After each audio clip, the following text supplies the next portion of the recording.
Which one's the best crypto asset? Well, Bitcoin's the best crypto asset. Okay. What's the second best? There is no second best. There's no second best crypto asset. There's a crypto asset. It's called Bitcoin, right? Right? There's no second best, okay? Welcome to the Why Bitcoin Show with me, Dale Warburton. It's a weekly podcast on why Bitcoin matters and what makes it fundamentally different to every other crypto token in existence. I've seen firsthand how crypto really works, and my mission is to speak to the brightest minds on earth to help ordinary people distill crypto fact from fiction. Because as Lynn Alden says, and it's spot on, those that conflate Bitcoin and crypto simply don't understand either.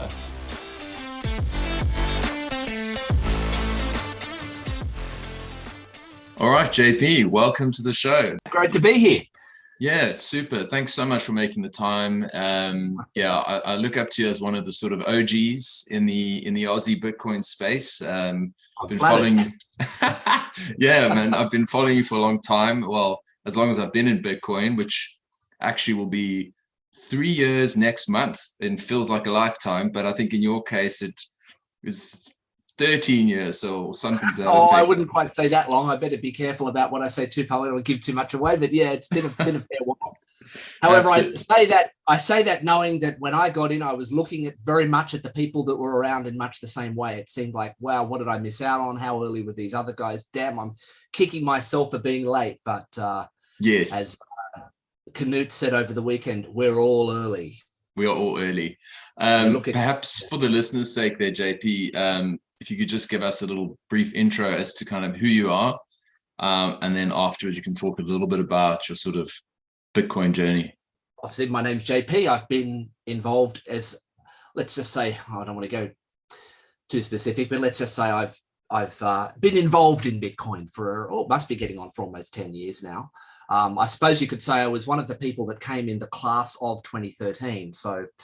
And that wasn't a great time to get into Bitcoin because it was already very much a pumping market, and if you got into Bitcoin at the end of 2013, you essentially had to deal with probably what will still go down in history or continue to be the worst of the Bitcoin bear markets, where it really wasn't clear. It wasn't certain back then. We couldn't take it for granted back then as to whether Bitcoin would recover. But as I said, I've been around the scene for pretty much all of that time. There were Bitcoin meetups back in those days because Bitcoin is all there was. We didn't have to qualify it by saying Bitcoin only or anything like that. It was the Bitcoin meetup said it was Bitcoin. That's what you talked about. But obviously, and we'll go over this in the podcast, I'm sure, but as the years went by, that couldn't be taken for granted. And eventually I formed a new Bitcoin meetup with Stefan Livera and another friend of mine called Harry, where Stefan has obviously is now working from overseas, but I now am the main host of the Bitcoin Sydney meetup. So I suppose my Bitcoin relevance, for want of a better word, is running the Bitcoin Sydney meetup. And we meet twice a month. We have a casual drinks meetup where people can just come to talk and network. And then we have another one that month. That would be the fourth Wednesday of the month is typically the drinks meetup I just mentioned. And the second Wednesday of the month is more of an organized speaking event. So we try to get someone interesting just from the Bitcoin community or a special guest, even as we've had from overseas or interstate, to present something on Bitcoin. And I was just recently fortunate enough to be a co-host, co-MC of the Bitcoin Alive conference over the weekend. Absolutely. That was wonderful. And we can perhaps chat about that a bit later. Let's just quickly jump into some of the things you were saying there, because you obviously got on at a relatively early stage, at least compared to me. And I'm wondering what it was about Bitcoin specifically that piqued your interest and then got you going down the rabbit hole. I mean, what was it? Was it the sound money side of things? And yeah, look, that is a great question. And I'll tell you what it was. So for me personally, I've always had a sort of interest in how things work, whether it be usually machines and processes, that sort of thing. And money, I think for many people I'd like to say it's one of the great mysteries that people rarely get a good explanation for, but that's usually because they don't question it. But I did question it, and I did come across a few things, again, before I'd even discovered Bitcoin, that attempted to explain what money was. And there were a couple of documentaries I watched that did a great job of it, to the extent that the conclusion was that this is a giant scam. How can this be it? No wonder you're not taught about how the monetary system works, because if people really did understand, well, they wouldn't participate in it. They'd say, why would I be part of this when I'm just essentially being, farmed just like a serf on a farm to these people that actually are in the position of not only having established but continue to run and control this. And I don't say that in a conspiracy theory sort of way. You don't have to go completely down all of those sort of typical rabbit holes. It's a simple fact of how the way the system works is that if someone came along now and proposed such a system, everyone would immediately laugh it off as being an unbelievable scam and that they wouldn't do it. But because it's the status quo, it's accepted. So, of course, knowing this, I was sort of fairly unsatisfied with that's the way things are. Anyway, I'd heard of this Bitcoin thing. This Bitcoin thing had popped up in the news, and I suppose maybe first heard of it I may have heard of it earlier, but the first time I really remember hearing of it was in early 2013. I think it was the Cypriot banking crisis. And my initial reaction to it was skepticism, which is, I think, still reasonable. If you're just if anyone presents to you an extraordinary claim, such as Bitcoin does, such as is the claims that are made for Bitcoin, then the default reaction should be skepticism. But that skepticism should disappear once the necessary extraordinary evidence is brought to bear to support it. But in my case, I initially dismissed it, thinking, well, why is that any better? Like, oh, what's some money that just some immaterial tokens that someone could make up? Anyone could just make up the tokens. Unfortunately, these are objections that people still persist with today. Anyway, Then it crashed, and then I felt somewhat vindicated because it did, because, I wasn't in, so, good, it crashed. And then, anyway, later in the year, obviously it started to rise again, and it was rising again. And I think I might have come across a post on Facebook by a guy who I'd met through uni. I didn't know the guy very well, but what I did know about this guy is this guy was like extremely smart, almost in one of those on the spectrum type situation, sort of spectrum type ways. Yes, yeah. One of those. Okay, wait a minute. If this guy's pushing it, it's got to be more to this. And so I started doing some Googling and started doing some reading. And one of the early videos I came across was an Andreas Antonopoulos video, and sort of where it's back then, again, there was there wasn't the number of Bitcoin spokespeople and figures and all of the educational resources we have today. No, what we had is this guy sitting at a dinner. It was at a big dinner table. I think it was known as the Jefferson Foundation dinner, and he's sitting at a dinner table, and there's a whole lot of other people around it, but it's just a mobile phone camera propped up on the table pointing at him. And there's a few background questions being asked, but generally he's going over this whole way of explaining how you can have this monetary system without anybody in the middle. So that whole issuer thing I was thinking of, whereby, a bunch of guys just basically make up some time. I thought of it like, you might remember something like, and I think a lot of people originally thought of Bitcoin this way, like, I think there was Second Life. Telstra had like a thing called Second Life. And so I just thought of it like Second Life money on a proprietary platform that's just being issued. But he went on to explain how the mining worked and how it decentralized consensus, and how you had all the stuff that obviously going into the technical stuff with this answer. But the point is I suddenly realized, okay, it's not that. This is actually something genuinely new, genuinely innovative, and not innovative in that buzzword way that's used by the blockchain crowd, but actually innovative. Yes. Does money in a way that not only have we never been able to do before, but what many people thought was impossible to do before. So from that point, it was just like, okay, wow, how do I get my hands on some of the stuff? Yeah. That makes sense. Really what you're talking to is the sort of folly of fiat currency, the fact that it's not really backed by anything, whereas Bitcoin is actually backed by actual energy, and it's got a fixed supply.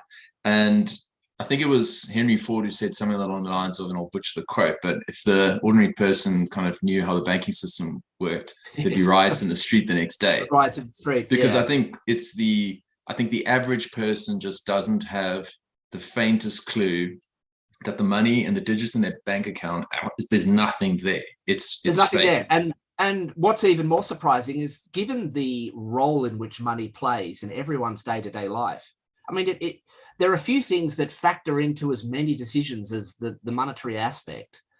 Exactly. Few things that factor into as many decisions we make than the monetary aspect of it does. And yet people, the vast majority of people, still are completely incurious about what it actually is and how it works. Yeah, it's kind of baffling because, like, the way I've tried to explain it to ordinary folks who aren't really going down this rabbit hole is I say, I look at money as a proxy for my time. We're not just earning money for the sake of it. We're earning it, A, so that we can actually have a lifestyle, but B, I'm earning today for my future self.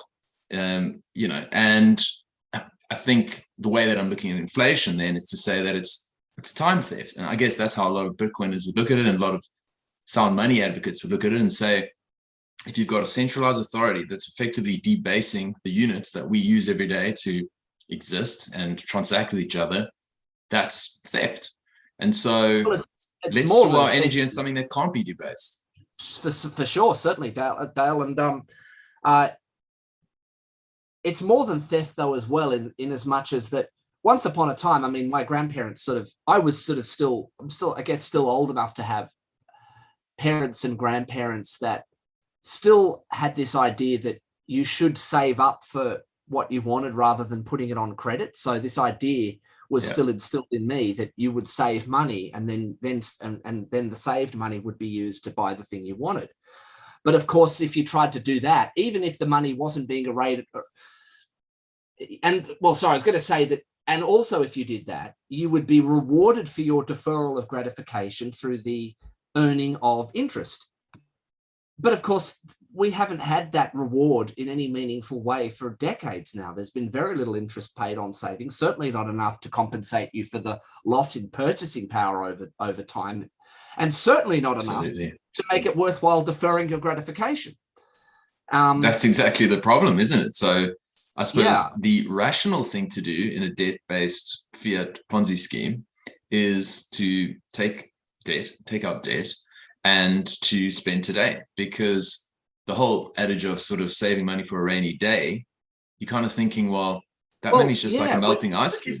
Treated us, the people that were, and funnily enough, these are the people that actually wanted to save their money they were just treated as suckers. I said they were the suckers of the fiat Ponzi system, and yet these are the people, in a way, who, if climate change is to be taken seriously, and I have a tough time taking it seriously when the very same people that are pushing that don't seem to understand the benefit of having a bunch of people like that who are willing to defer their gratification by not buying, by not making unnecessary consumption, and instead saving up for the future. Think of how those sorts of people would have a smaller carbon footprint than anybody. And think about how much bullshit is created in the world just in terms of consumable goods that have a shelf life of 12 months. And it's the sort of just literally, if you think about fast fashion, the stuff that literally just gets worn for a season and gets chucked away. What's the carbon footprint of all of that you actually, and not only are you dissuaded from saving up your money so that you, instead of buying that, but you're actually encouraged to go out and spend and consume, because if you don't, the Keynesian economic system upon which the present legacy financial system is based on depends on permanent and ongoing economic growth in a finite world with finite resources, but it depends on this economic growth, which thereby depends on everybody making potentially unnecessary expenditures. Absolutely. I think, one doesn't need any of that. Bitcoin actually thrives the more people decide not to spend it. Yes. Exactly. And that's not a problem for Bitcoin's that would be a problem in the Keynesian system. People say, oh, is it deflation bad? Yeah, in your system it is, but in the Austrian economic system upon which Bitcoin is based, it's not a problem. Exactly. The way I've tried to relay it to people if you were trying to make this issue a little bit more concrete, and this speaks specifically to Australians, would be think of what housing has done over the last, if you just even say 3 years, 2 years, or during COVID. Brisbane, where I'm based, let's say 44% growth within 2 years. Let's say you're the poor schmuck and maybe you're earning a lot, like maybe you're on $500,000, okay, and you're saving, let's say you can save 100 grand, okay, you're getting like, what were you getting during that period? You're getting 2% from the bank. What would have been the more rational thing to do is to go and put down as little as you can and speculate on property. And and that's what so many people have done, and that pushes the property prices up higher. Exactly, and it just exacerbates the problem. And then what they'll do is they'll say, oh, a bunch of people will be bleating, oh, it's unaffordable, and they'll just find some other way to make it so-called more affordable. About the unaffordable argument is that technically it isn't unaffordable. If people are buying it, then it's ipso facto not unaffordable. The problem is that it's the wrong type of people buying the houses. See, when you don't have any other people, too many people essentially are using housing essentially as a store of wealth or as a speculation tool. But it's not unreasonable that they would seek such a speculation tool, given the fact that they just have to have their money in anything other than money in order to keep up with everybody else. So whereas on a Bitcoin standard, suddenly things like houses no longer have to be used for that purpose. And so prices can come down relative to other goods and relative to labor, because it'll just be left for those houses, the same stock of houses will now just be left for the people that actually want to use them just as houses. Exactly. They're not going to have to compete anymore with all the people that want to use them as stores of wealth. 100%. Exactly. I mean, there's a whole thing happening even in many other countries where, in fact, I'm sure it happens here, where people just buy property and they don't even care whether they rent it out at all, even if it's chewing its head off with expenses. That is still preferable in many cases to it sitting in whatever other currency they might have had it in. So China is a classic case of that. Half of those ghost cities are being bought up by investors who don't have anyone in them. But hey, I own this apartment. It's sitting there. It's got some tangible value to it, unlike the fiat currency that they might otherwise be holding in their bank account. 100%.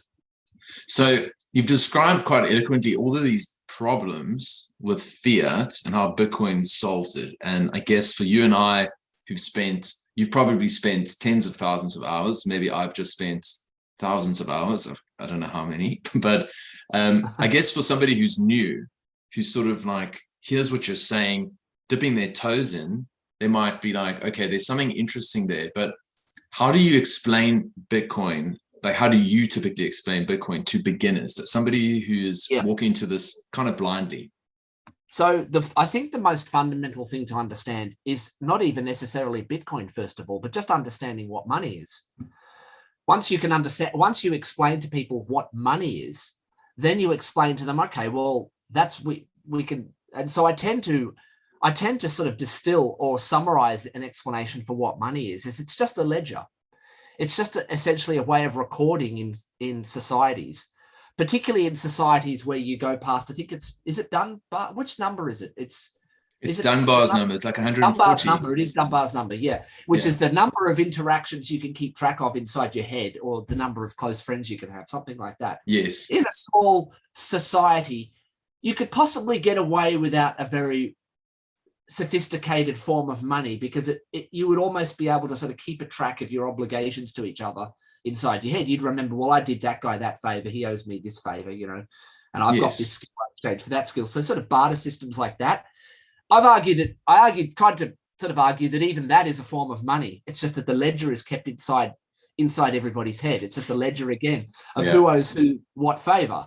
Yeah. And that's all money really is, except it's doing it on a much more sophisticated level. And on a vaster scale. It allows us to scale that out towards people we perhaps never even met, and even to the extent of going across the world. And so if you think of money that way, well, then if you have money, then the aggregate of the rest of society therefore owes you some goods and services. And if you have a debt, well, then you're still yet to perform those services or provide goods in exchange for that which you've already taken from the aggregate of the rest of society. And so that, if you distill it down, is what money is. Now, the next step is, well, how are those obligations, if you like, how are they recorded? And so we've had ways of recording those things before. Well, we could record it by essentially being in possession of a certain amount of a scarce thing like gold. And so you could record that. People could have a certain amount of gold that represented a quantification of that amount.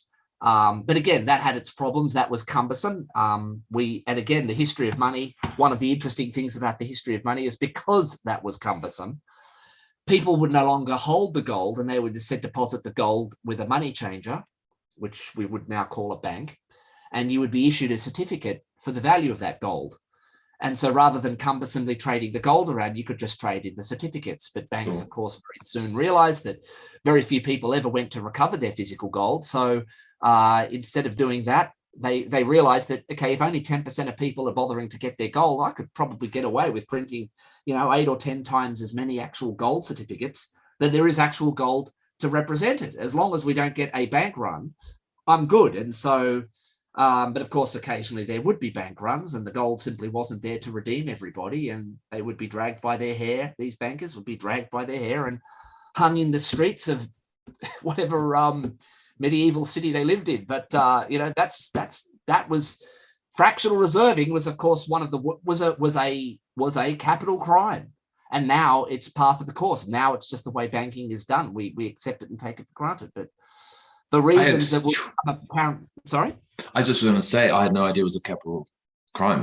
That is brand new. It might not have been on the books as a capital crime. Oh yeah, not officially. Treated that way by the general public. Sure. Okay.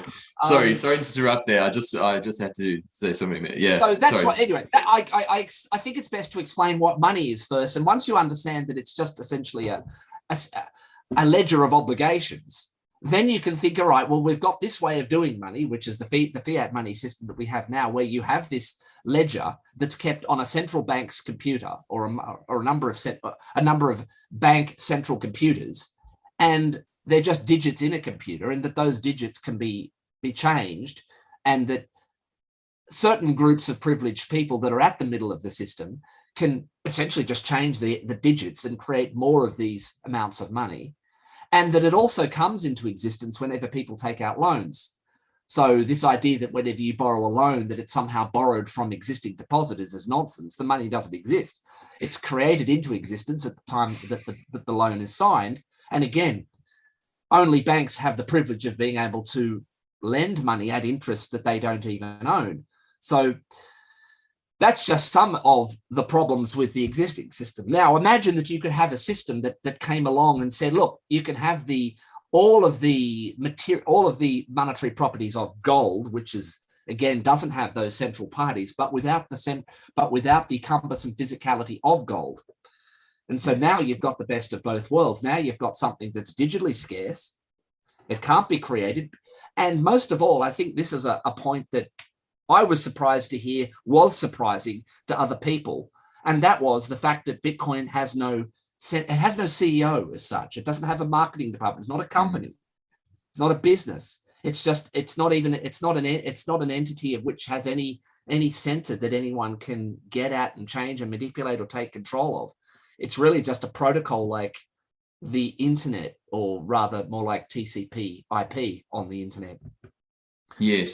But that's a big mind blow for people. This idea that you have all of these properties, yet now you do it without a single human being or corporate entity of any kind being in the middle of it, issuing it or controlling it or with the power to change it.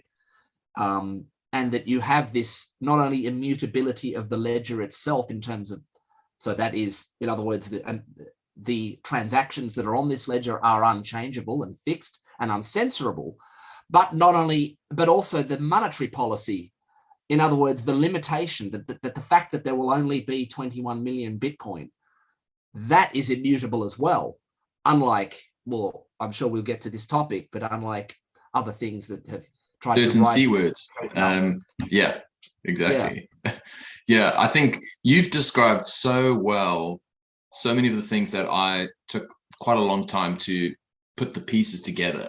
But it's the kind of thing that once you've actually seen how that system works, it's very difficult not to see it everywhere. And the idea that when you take out a home loan, that money, you're not borrowing it from anybody else. That money is literally just being created through a ledger entry. It's quite mind-blowing, I think, to the ordinary person. I think now I think you've covered the topic of sort of what Bitcoin is and sort of why it matters. I think one of the things that people often will go to straight away is they'll say it's highly volatile.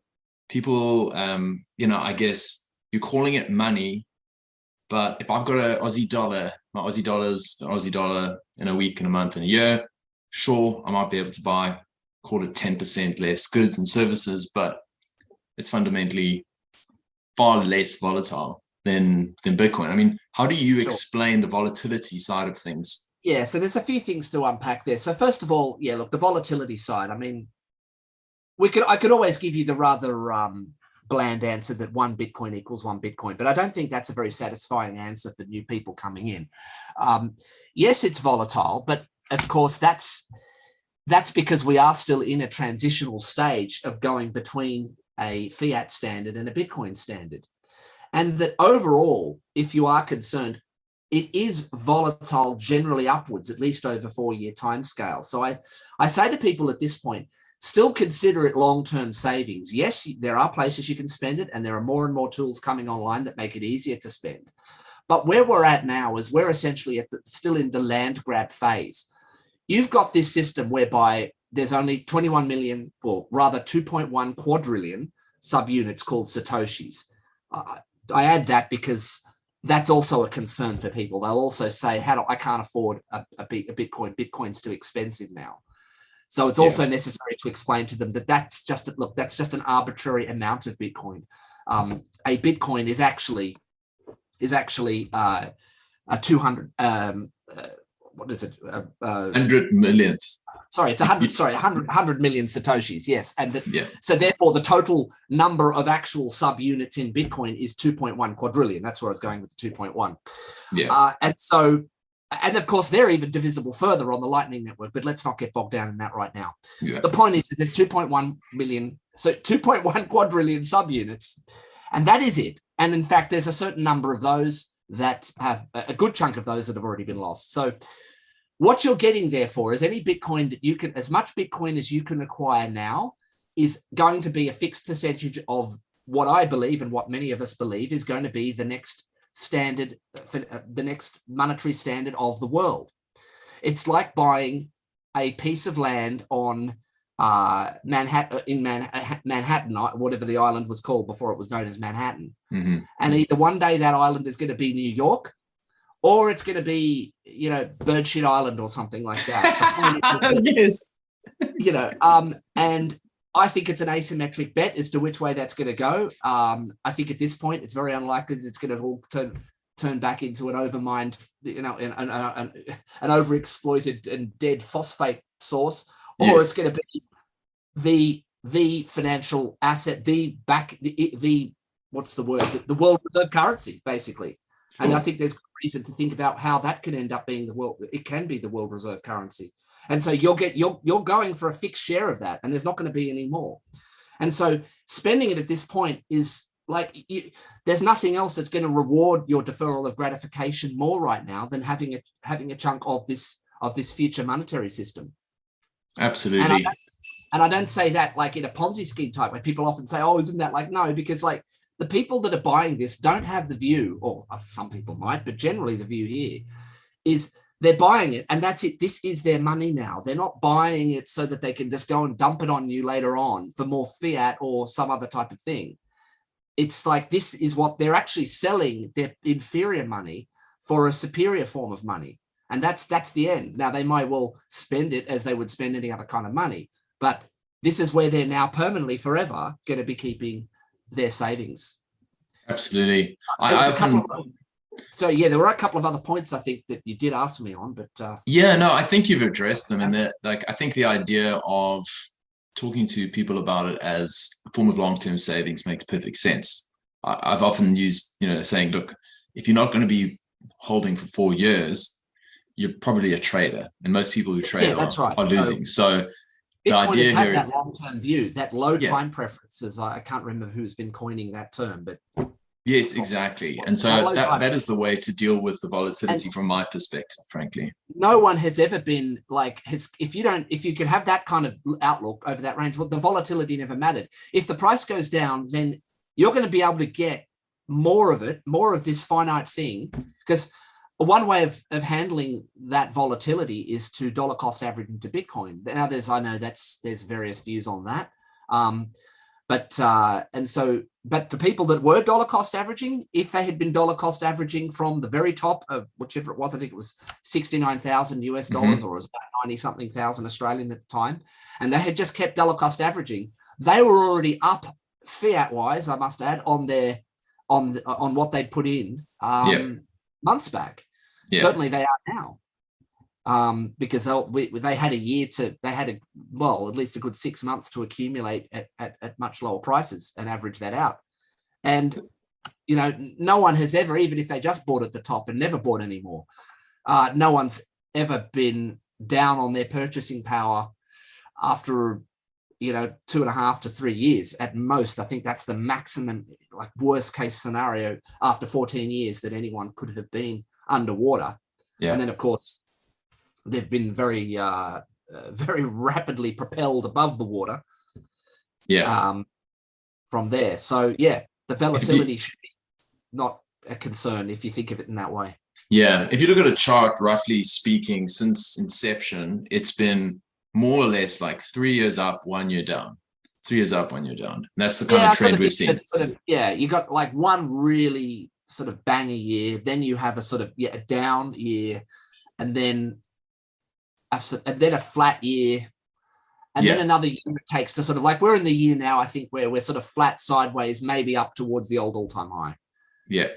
Totally. Is that this, what is it, 20? Yeah, because, this would be, on that time scale, this would be the sideways year, wouldn't it? 20. This could quite conceivably be 2021 was the up year. 2022 was the down. So this is the maybe moderately green, but it's so far the best performing asset in the this year. And then for the next year, it's sort of return to old all-time high, and then the year after that is your blow off top.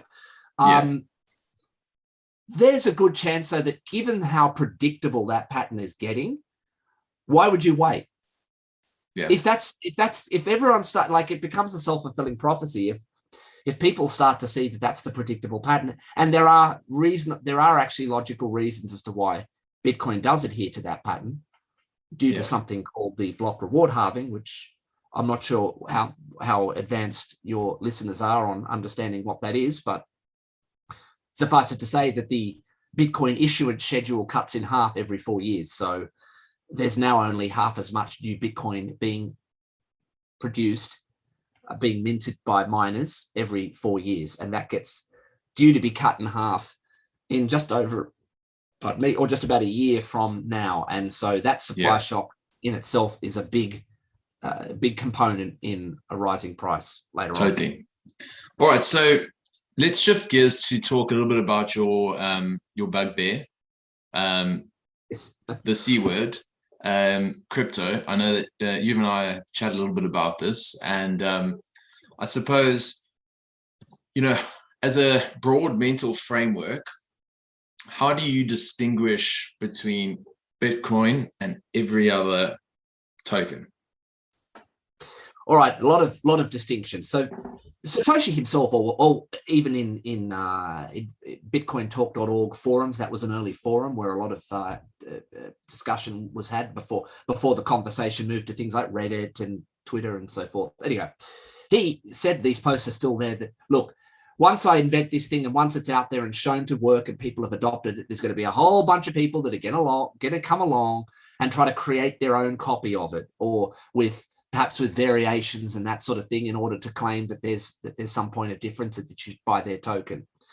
So the first thing, of course, as to why they're all different is that they're not first. That sounds glib, but it's important, because when you either have this concept of digital scarcity or you don't. And if there is to be digital scarcity, then it can only be invented once, so you only have one original invention of digital scarcity, and that is Bitcoin. And then the 20, 30, God knows how many there are now, copies of this idea there's no Schelling point. There's nothing to distinguish between any of them. So that they are just going to continue to cannibalize and dilute their own value. And then you've got this narrative that people come out with that, well, what if they're better money, or that they add new features? Because they make the mistake of thinking of Bitcoin as merely a technology, and therefore as a technology, they then conclude that a technology can be replaced, obsoleted. But of course, it's more than just a technology. It's a monetary paradigm shift. And so as money, Bitcoin already has exactly and only and completely the properties that money needs to have. And so this idea of, well, what if something better comes along? Well, it assumes that those extra things that come along are necessary for it to be good money. And of course, they're not. They're trying to add things like, of course, smart contract functionality. Or the other claim they might make, well, they would say that their coin can do more transactions per second, or it's faster, and all of these sorts of things. What they don't tell you, though, is all of the compromises that they've had to make in order to add these features to it. And those compromises end up destroying the very thing that made Bitcoin a complete paradigm shift in what money is right from the start. And usually that comes down to destroying its centralization in one way or another, because that was the whole thing here. That was the whole thing that was created, as I mentioned right at the start, about having to have this kind of money that didn't have anyone in the middle. But of course, now that all of these tokens, they're issued by central people. They use the buzzword decentralized, but they are not, because of the compromises they had to make. So on the point of decentralization, that's one of the biggest compromises these altcoins, was the polite name for them, were called, is that they make the claim to it, but they're really only using it as a buzzword. Because let's take the case of, you come out with another currency and you're claiming that it can do more transactions per second, because this is one of the things that for years they were able to beat Bitcoin over the head with, this idea that, well, it can only do 7 transactions per second. Of course, these token peddlers like to always still pretend as though the Lightning Network doesn't exist, which solves this problem. But okay, so they inverted, come out with quotation marks problem, as you say. Yes, exactly. Because even the moment that I was looking at Bitcoin, that was being said back in 2013. They were talking about the idea that it's never going to be the world currency because it can only do 7 transactions per second. Yes. So it was always thought right from the start that would be solved with abstraction layering, or at least that was always put to being one of the solutions to that problem. And that dream that has already now been met with the Lightning Network for this, and that's how all systems have scaled in the past. You don't just try to plug all these extra features in the bottom layer, so this was an attempt by, for example, Bitcoin Cash to have much larger block sizes. There was a whole war fought in Bitcoin over this, about increasing the block size, until such time as that the big block people lost and then formed their own versions of Bitcoin. But I give that as an example of how someone might say that there's an extra feature here. We can do more transactions per second. Okay, but what's the result of that? The result of that is that now far fewer people could run a node at home.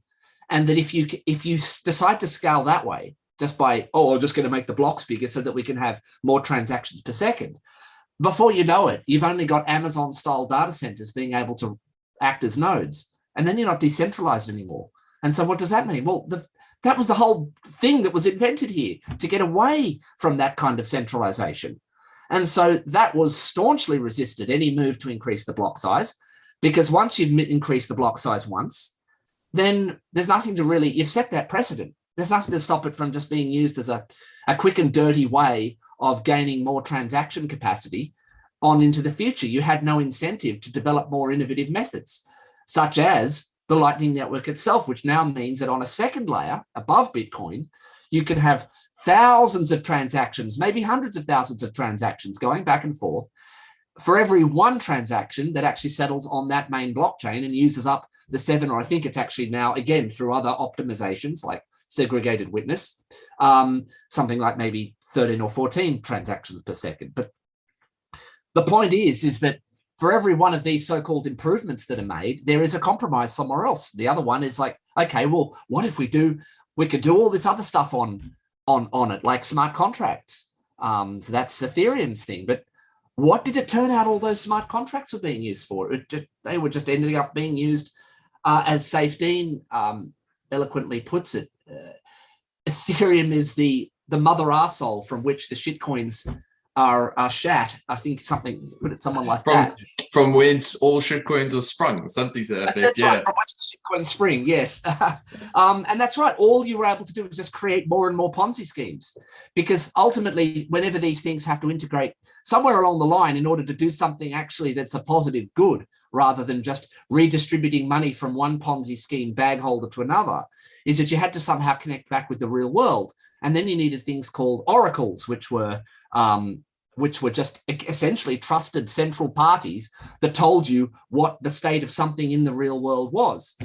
And so your more astute listeners will have already figured out, well, if you're just trusting that oracle to make that decision about what's happening in the real world, well then, and therefore what happens on the smart contract, then why not just trust that oracle to run, or whoever's running that oracle to run the whole system?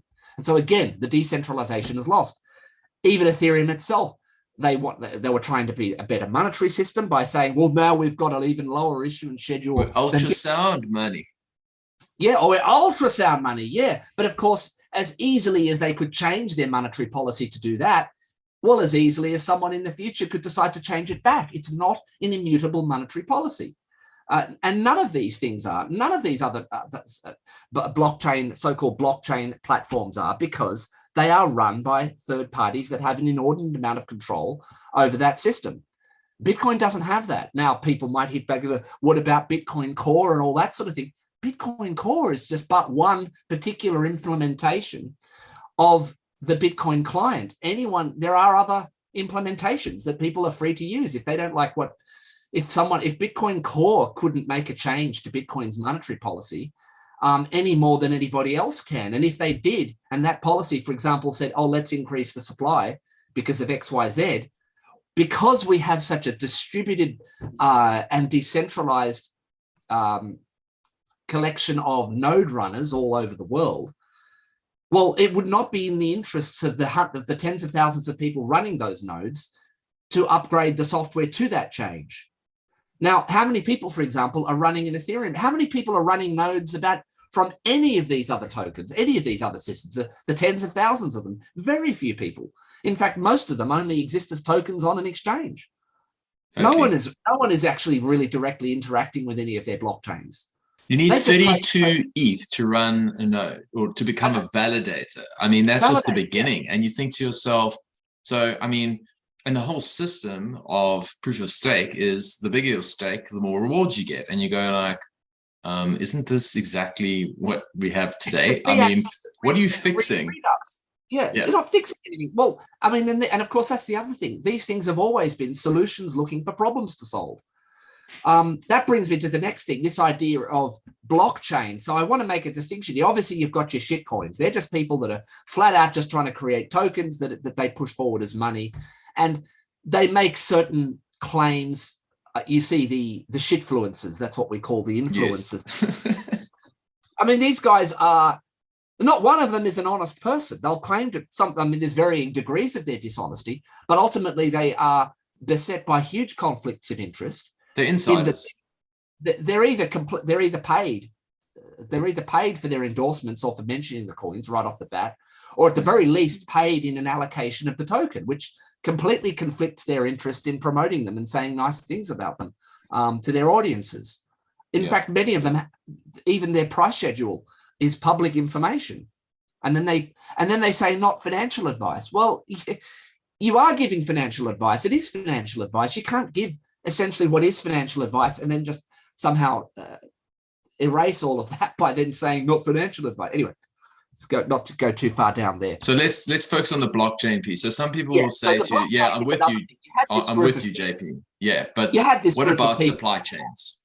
Yeah, that was a classic one. So this idea of blockchain, it came along, and I remember, look, they started popping up in the various chat group forums Telegram groups, Twitter groups, that sort of thing, or Twitter on Twitter rather, and Reddit and wherever else Bitcoin was being talked about, and they popped up in the media as well. And there was the usual sort of corporate types, the sorts of people whose ego might have been somewhat wounded by not having seen what others might have expected them to see in Bitcoin and having missed out.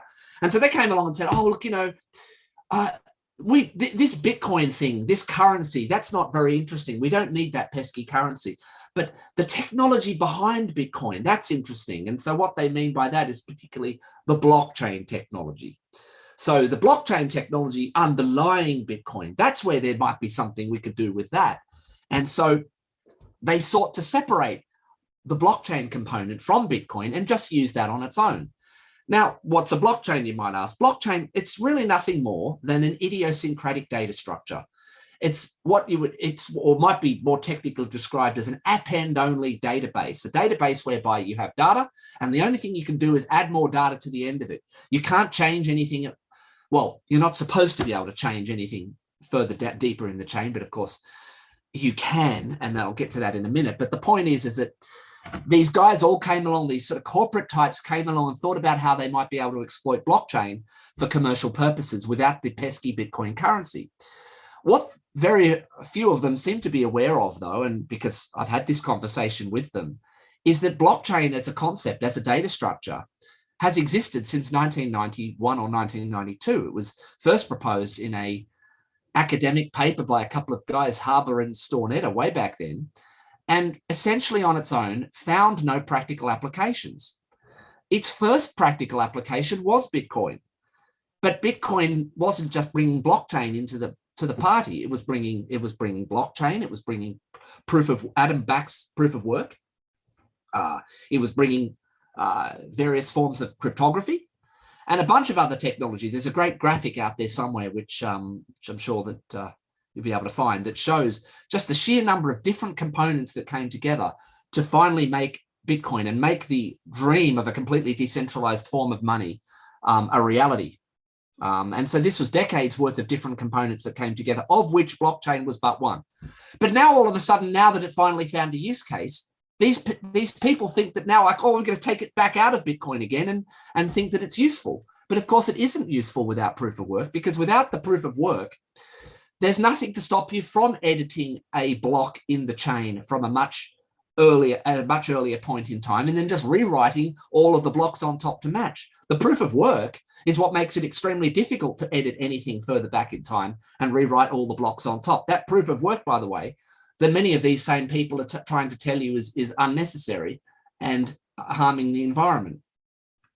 So yeah, the supply chains was just one example of something that could just perfectly well be being done on a database, even the distributed database, if you wanted to give some sort of fault tolerance to it and make it harder for one individual to tamper with it, have a distributed database. But the idea of using a blockchain is marketing and nothing more. It was just, here's a buzzword, here's something that's being made prominent and famous through Bitcoin.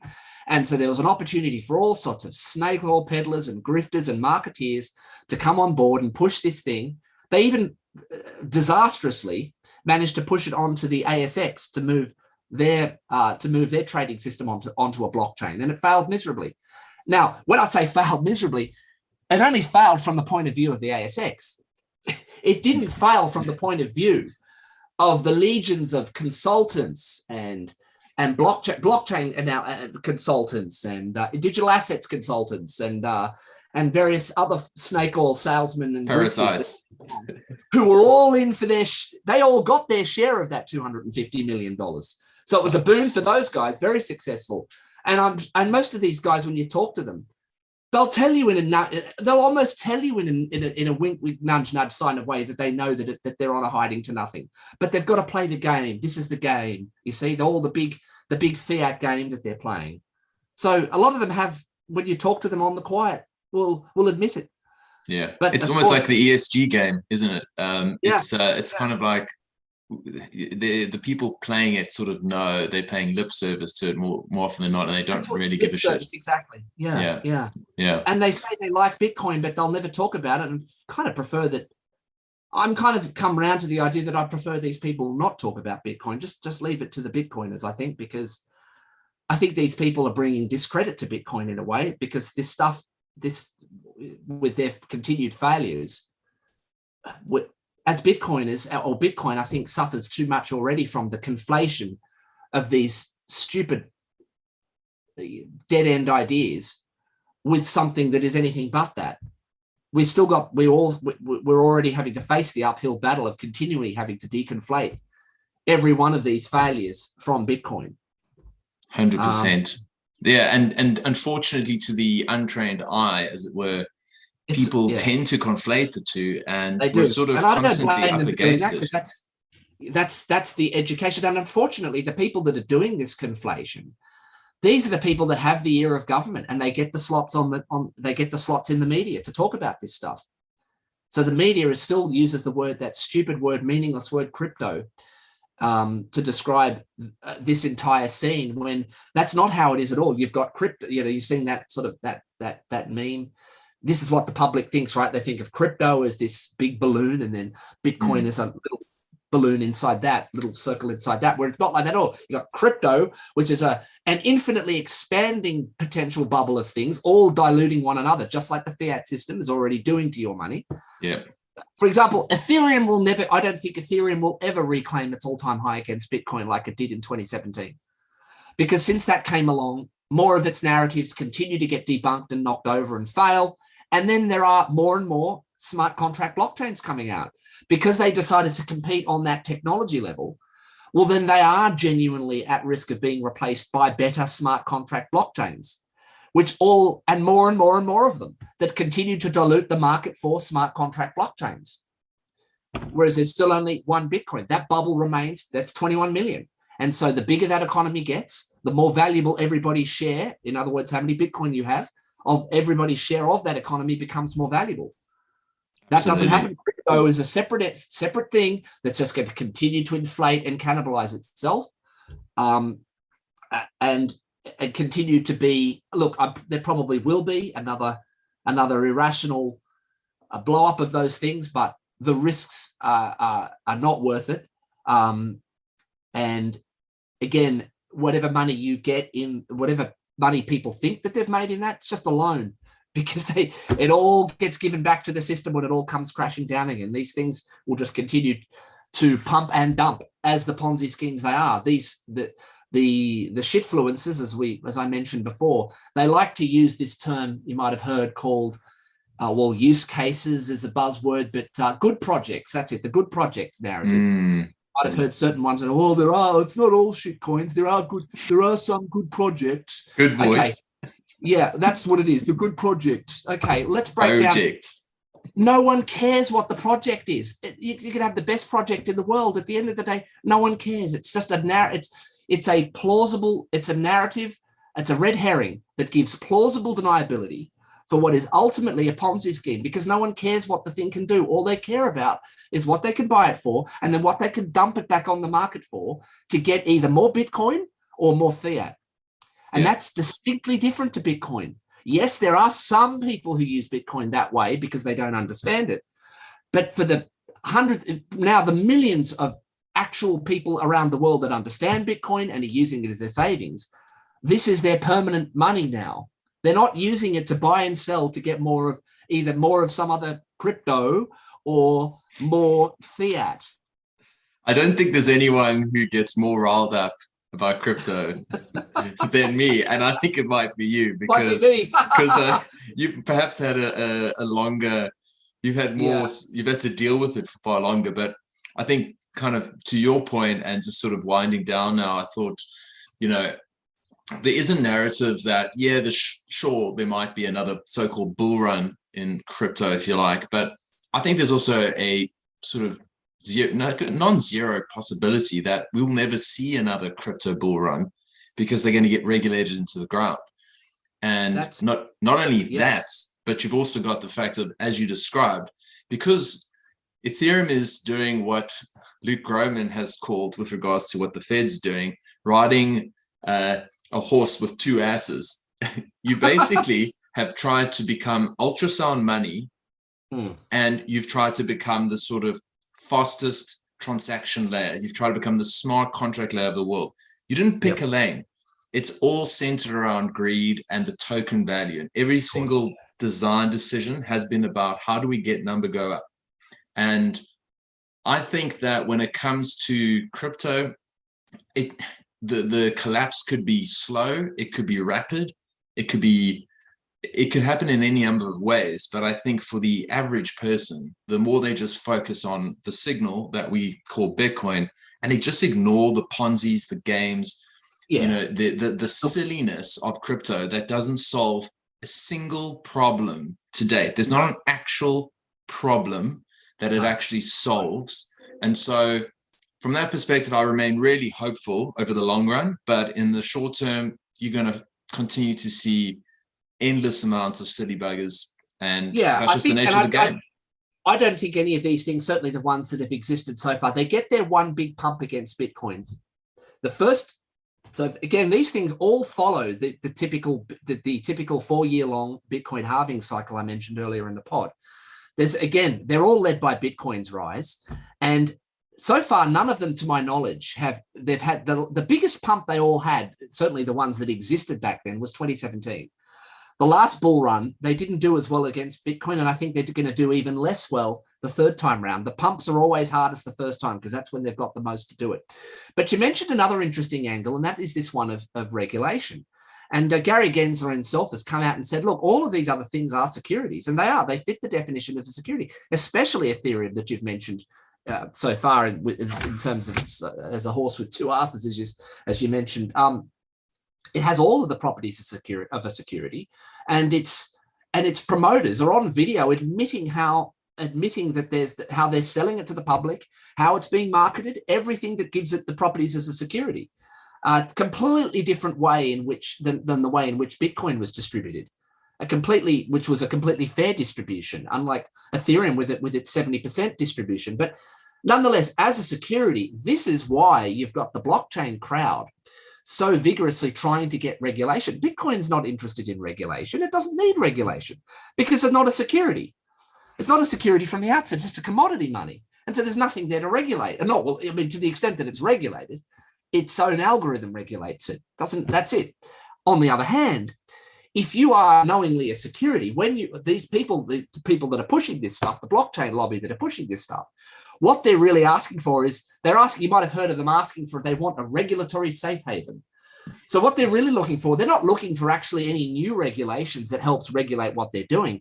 They are looking for exemptions from the existing regulation that's perfectly adequate to cover the securities that they're pushing. There's already securities law that regulates all of this stuff. 100%. And what they're really seeking is exemptions from existing securities laws, not more regulatory oversight so that people don't keep getting scammed. They don't care about that. They know that certainly in the US, of course, as I said, Gary Gensler there mentioning how all of these things are securities except for Bitcoin, and they know that's coming here. I think if these things are just declared the securities that they are, then you've already got the securities laws there to take care of them. And I think that's what the blockchain lobby is most worried about. And they want their safe harbor and their exemptions. 100%. Yeah, that's exactly the way it works. I mean, to the layperson, I would say, look, what the Blockchain Australia are doing and various others is effectively saying to, lawmakers and the like, hey, there are rules in place that relate to how one raises money. But guess what? We've got some technology that's so incredibly we're using innovative. Syncretic data structure. So it's really interesting that we just want to kind of circumvent that. Oh, and if you don't, you're being silly because you're chasing away, and I'm putting this in quotation marks, innovation. Sure, or, it could create jobs. And now there's this whole narrative about how many jobs it'll create. And I think to myself, it's shameless.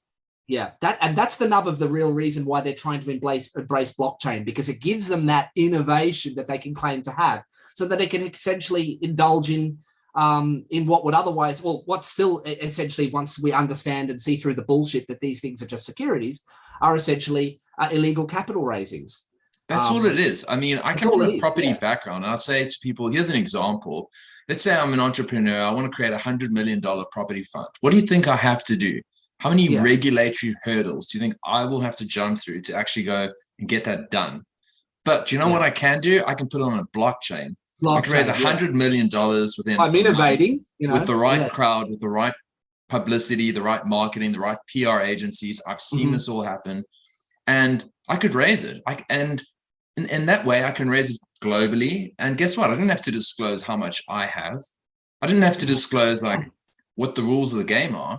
I can just put up some white paper that I copy pasted from some other project and raise money from. And typically people who should not be engaging in it. It's not the sophisticated investor who's engaging in this. The sophisticated investors involved in this are insiders. Yes. The people who are ultimately what we would call exit liquidity is the retail. They're the people who just get dumped on by all the insiders who have a sort of outsized position relative to the poor plebs. Yeah, and it's also why Bitcoiners were never interested in their regulation, because not only doesn't require regulation, it doesn't see Bitcoin, unlike these things, aren't using a blockchain to somehow circumvent or give a plausible reason why they shouldn't be subject to securities laws, unlike these other things. Bitcoin was designed simply not to be a security in the first place. So therefore, it never was at risk of being subject to these existing securities laws, and therefore no extra regulation for it was ever needed. The only regulation I suppose you could argue for might be regulation of the on-ramps and off-ramps themselves. But again, I don't know that there isn't existing laws on fraud and things like that cover a lot of this. That's in place already. That's in place already.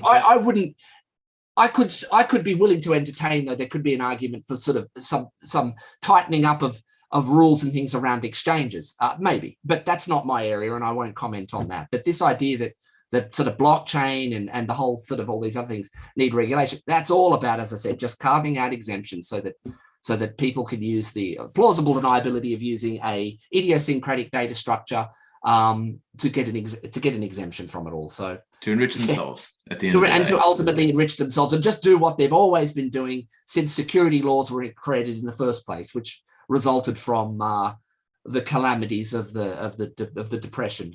Absolutely. Well, them came into existence around then. Well, on that very pleasant note, I could talk to you for hours about this. As I said earlier, like honestly, I don't know anyone who has so much fire in their belly when it comes to this stuff, and it's been really awesome chatting to you. I don't know if you've got any sort of closing comments or if you want to steer people somewhere. I know that you're sort of not a big promoter of your own work, but if there's anything you want to sort of share with the listeners, please go ahead. Sure. Well, I'm JP_technology on Twitter, and as I mentioned at the beginning of the pod, I host the Bitcoin Sydney meetups. We meet twice a month. The second Wednesday of the month, we have a presentation format where we get someone to talk about some aspect of Bitcoin, and then the fourth Wednesday of the month where we just have a casual catch up and drinks. And the whole purpose of that meetup, by the way, it was originally created as being a specifically Bitcoin only meetup. So it's not a crypto meetup.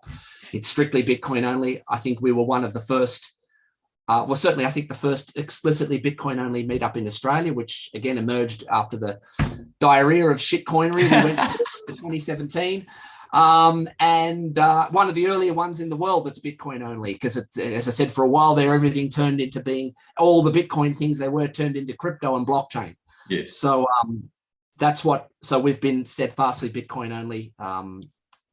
Since shortly after that stuff exploded. Yes. Okay. Awesome. Well, I hope to chat to you again. Perhaps we'll see how the lay of the land looks like in a year. Maybe the regulatory bombs would have exploded, and we'll see where Bitcoin's sitting at that point. And no doubt we will remain as tranquil and content in our Bitcoin holdings as ever. So look forward to it, Dale. Thanks for having me on. Super. Okay. All right. Cheers then. Cheers.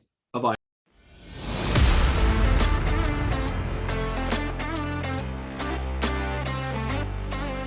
All right. So how'd you go with that? I hope you enjoyed it. I hope it made sense and that you got some value. If you have any feedback, good, bad, or ugly, or any questions, I'd really like to hear from you. Get in touch via Twitter at Dale21M for 21 million. And if you found the episode useful or valuable in any way, please consider subscribing, giving it a 5-star review, or otherwise just sharing it with a friend.